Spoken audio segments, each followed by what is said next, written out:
So, for me, the daily confrontation with fear has become a real practice for me since about three years ago. I went skydiving in Dubai, right? And skydiving is a really interesting confront with fear, right? So I gotta stand up. I'm sorry, I gotta stand up. All right. So all your friends, what happens? You go out. I dropped my thing. Yeah. So what happens is you go out the night before and you take a drink with your friends, and somebody says, "Yeah, we should go skydiving tomorrow." And you go, "Yeah, we'll go skydiving tomorrow." Yeah. And you go, "Yeah." And everybody goes, "Yeah." Right? And you go home by yourself. You're like, Right? And you're like, well, I mean, they was drunk too. Right? So maybe they not, maybe, I mean, we don't have to go. We don't have to do it. So then that night you're laying in your bed and you just keep, and you're terrified. You keep imagining over and over again jumping out of an airplane, and you can't figure out why you would do that, right? And you're laying there and you have the worst night's sleep of your life, but you still have the hope that your friends were drunk, right? So you wake up the next day and you go, down and you say where you were going to meet and everybody's there. You're like, oh, shit. All right, cool. Right? So you get in the van and you don't know that your friends had the same night that you had because they're pretending like they didn't. They're like, yeah, man, my uncle's a Navy SEAL and, this is going to be great. I've been looking forward to this. And you're like, oh, my God. And your stomach is terrible. You can't eat and everything, but you don't want to be the only punk who doesn't jump out of this airplane. So you get there and then you have this safety brief. And you're standing there, and the guys will tell you, well, if the chute doesn't open, what's going to happen is why the hell, what could happen? That the chute wouldn't open, right? So you do a thing, and what you do is your first jump, you're attached to a guy who is going, he's going to walk you out. So you go, and you get there, and there's an airplane, and nobody's stopping. Everybody's still going. So you get onto the airplane, and you're sitting there, and it's extra because you're sitting on some dude's lap, some stranger. You sitting on his lap, and it's like, trying to make small talk. Yeah, man.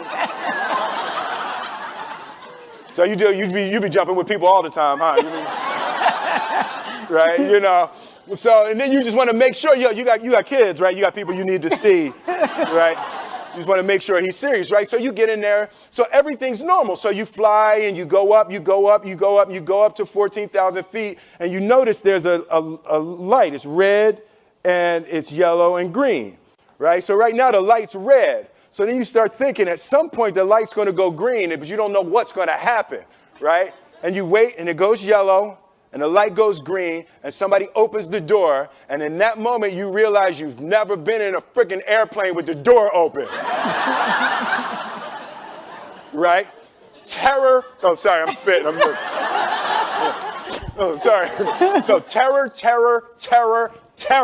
Right?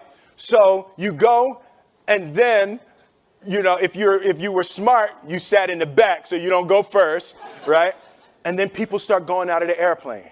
And you go, and the guy walks you up to the end of the thing, and you're standing, and your toes are on the edge, and you're looking out down to death. And they say, on 3. And they say, 1, 2, and he pushes you on 2 because people grab on 3, right? Right? And you go,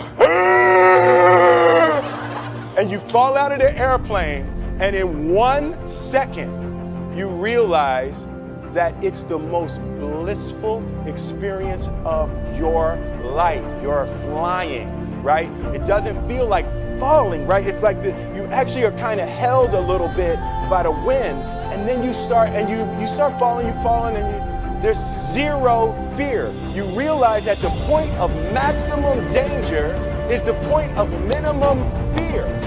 It's bliss. And you're flying,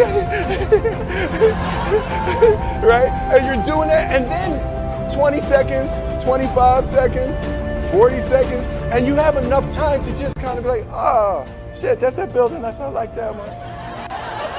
Oh, you can see the ocean.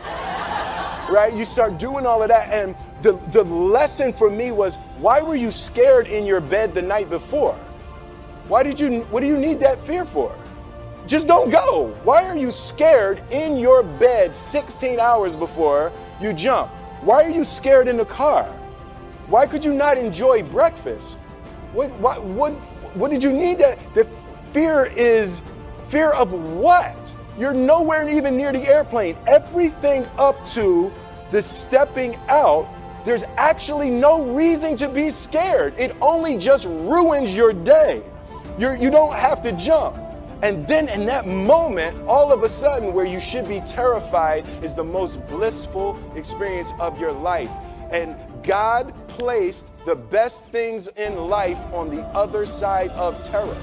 On the other side of your maximum fear are all of the best things in life.